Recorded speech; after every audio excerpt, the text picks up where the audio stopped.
What's up, YouTube world?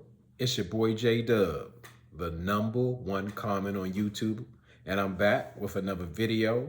Um, Before I get into my review of Ready to Love DC, I just want to just share or catch everybody up. As I know I've been gone. I've been gone for a minute, and as I said, I'm swamped with work. I would rather be here with you and getting down in these comments and getting these videos done. But right now I'm playing catch up, so I'm definitely going to work this weekend to catch up pretty much everything that I'm doing. I'm going to be reviewing Love and Marriage Huntsville, Insecure, and am I forgetting anything else? Oh, the Real Housewives of Potomac.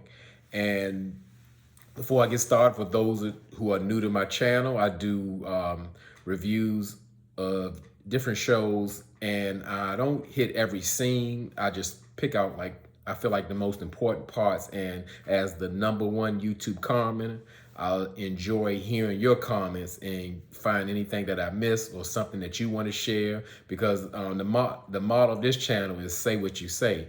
And that means, however you feeling, whatever you thinking, whether it's you agree with me or disagree with me, I want you to get down in those comments and, say what you say. And before I start my review, I got to give, like, I guess I would say an introduction. Why? Because this is this being Ready to Love DC, it hits home, because guess what? Your boy J Dub is from DC. So unlike most YouTubers, I'm actually from this area. I was born and raised in DC as well. And I just wanted to kind of give you, I guess, my take on it or my thoughts, because why I would say that, I'm really, I would say I'm underwhelmed with the cast, because it's pretty much, you can tell that, I'm gonna say 90% of the contestants or castmates or whatever you want to call them are not from DC. You can actually tell from people being from the DMV, which means DC, Maryland, Virginia, as the surrounding areas, maybe about 15 miles outside of DC, that we're so close we can be in DC in 15 to 20 minutes. And no matter where you at, pretty much in the world, we're in California, you can pretty much pick out the person that's from the DC DMV area, because we have like a certain, I don't know, way we carry ourselves. We're not all the same, but we have some of the same characteristics. You'd be like, oh, you from the area, you from, or they say you from the area. That's how they say it. But these people are not from the area, and it's showing up, because you can hear them. You can hear the accents, the way they talking, the mannerisms, and they even admit it. Like, hey, I'm from Chi, I'm from Atlanta, I'm from New York. You can tell it's not, and I'm really disappointed about that. I take that personally. I was so excited to wait and see, like, oh, they really want to showcase my city and like show the people, like, we are like so unique, we're so different. It's almost like, really, we're a small town, but we have so much influence on the world, and this just is not reflecting of that. So to give you a breakdown, if you're not really familiar with the area, DC is probably about maybe 700,000 residents, and roughly there are about 300,000 African Americans in the DC area. However, when they say the statement Chocolate City, it used to be the Chocolate City, because the majority of the residents were chocolate, but that is far from the case. That probably, DC probably hasn't been the Chocolate City for probably the last 10 years. It's more so vanilla, and for reasons that the property values are so high. In reality, what you see on TV, DC isn't that way. You're looking at really like the downtown area, where there's the most expensive places, or places where most of us don't live. And a lot of us, the majority who grew up in DC, we actually don't live in DC anymore. We live in the surrounding suburbs, because DC, one, has gotten too expensive. Two, it is actually crime ridden, and the places that we can afford, they're not highly desirable. So like myself, I no longer live in DC, but that's where I grew up. I'm very familiar with the area, but I'm in the DMV, in the surrounding area. So I can be in DC in 15, 20 minutes, at any given time. So I just want to say, like, just seeing this show, and anybody who knows from DC is like, they didn't take the time to, I guess I would say, select or find people from DC, because it's almost like a joke or a gimmick. But this is Ready to Love. This is one of my favorite shows, so I really have to go with it.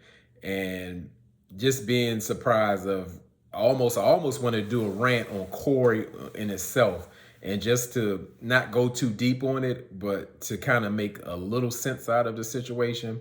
With a situation like with Corey and the way he comes at everyone, like he's on his, he said he's going out on his first date. It's something that Corey is really leaving out. When he say his first date, he's really not seeking a connection. He just wants to have that interaction in isolation, so maybe he can find out if he can have like a one night stand with the lady, and then he gone on to the next one.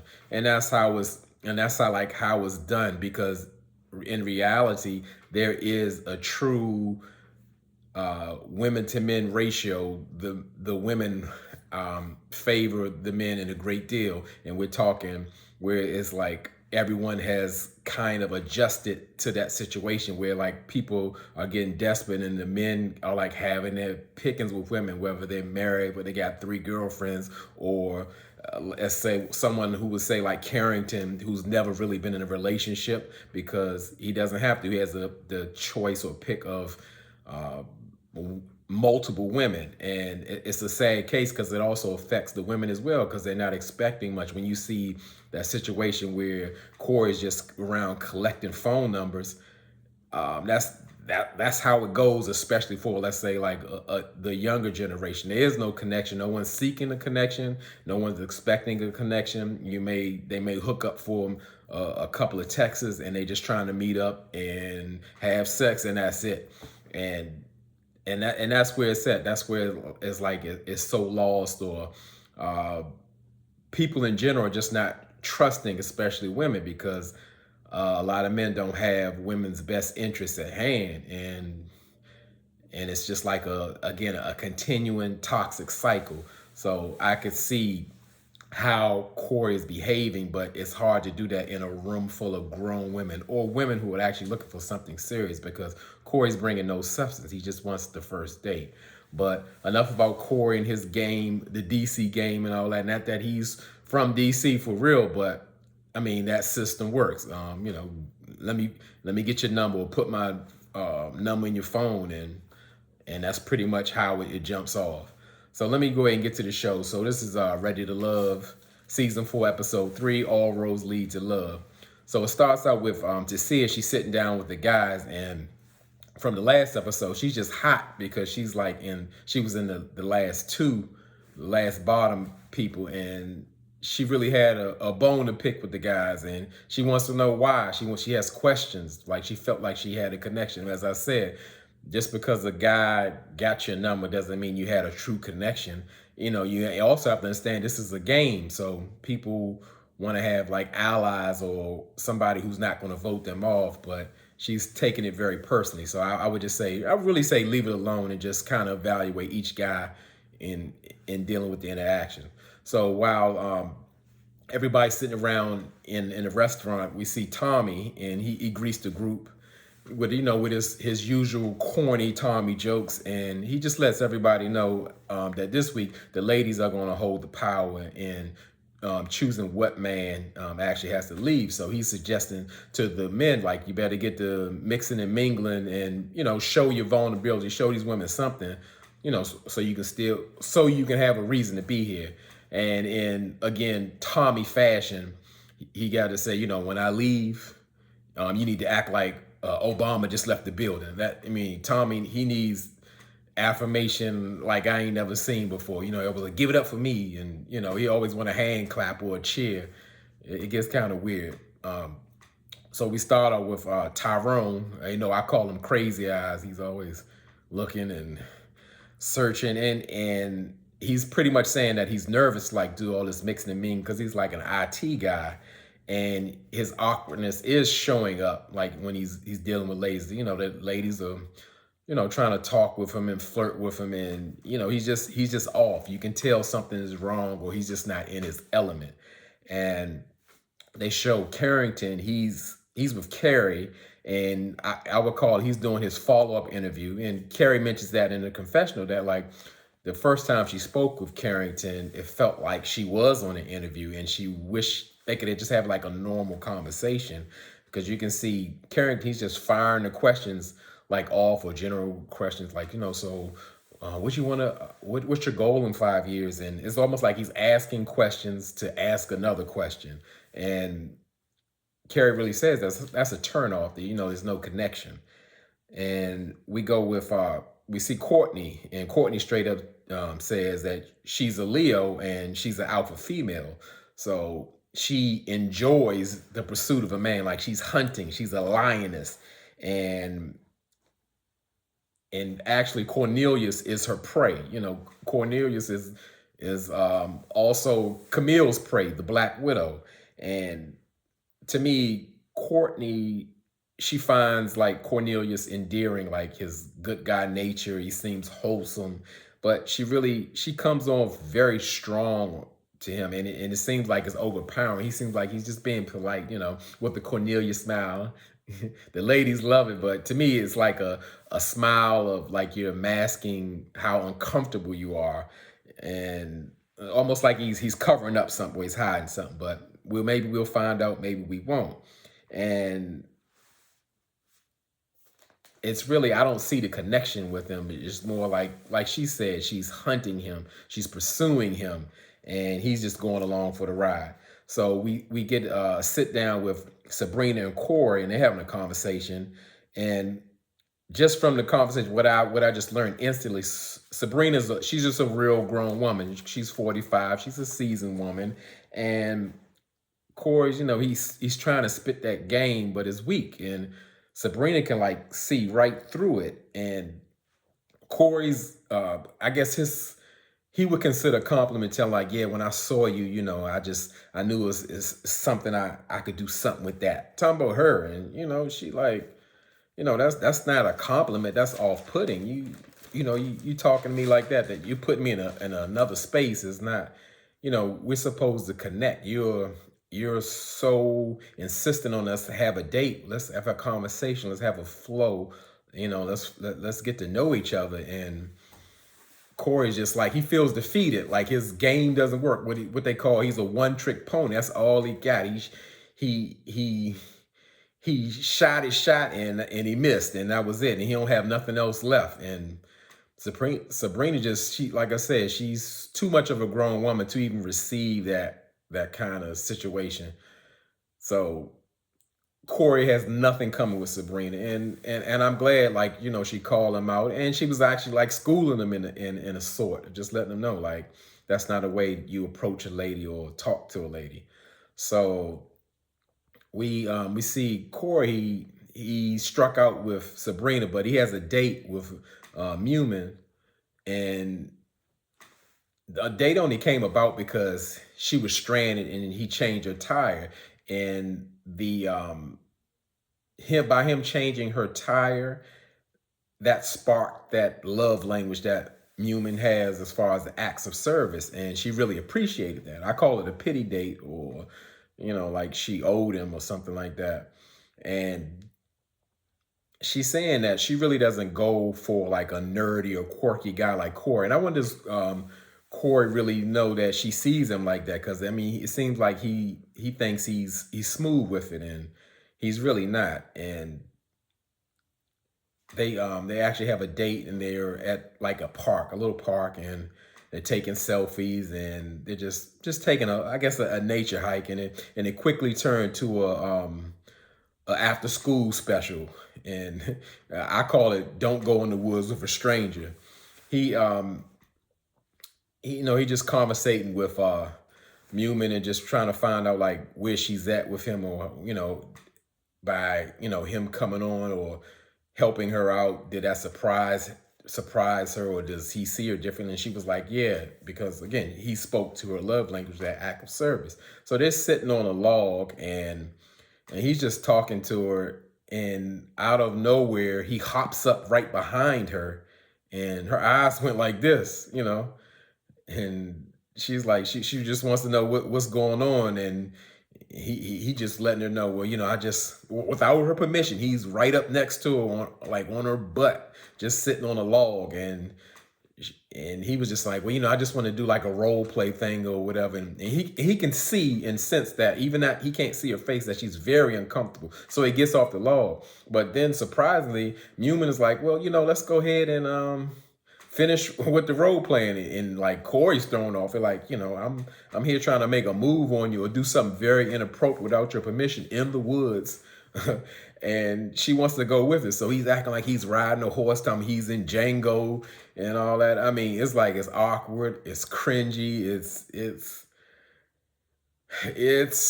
it's Corey. That's what we're gonna call it. It's weak game, it's inappropriate, it's weird.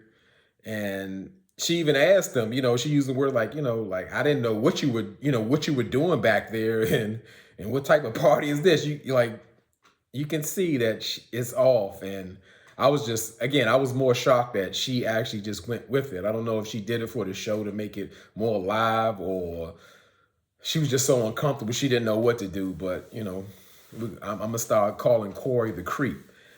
So we go over to Camille. She sets up a double date, and she's with Cornelius and Courtney, as well as Walter. And Camille says that she wants to see how touchy-feely Courtney is going to be with Cornelius, so she can put a stop to it. Like, right off the bat, she is claiming this man and putting boundaries on him, like who he can deal with and how he deals with it. I mean, she's making like a huge mistake. I think she's just going with what she knows, that Black Widow syndrome, where she just claims a man, devours him, and tosses him away. So now this part is, I guess, the chase and trying to trap Cornelius to fall in love or be with her.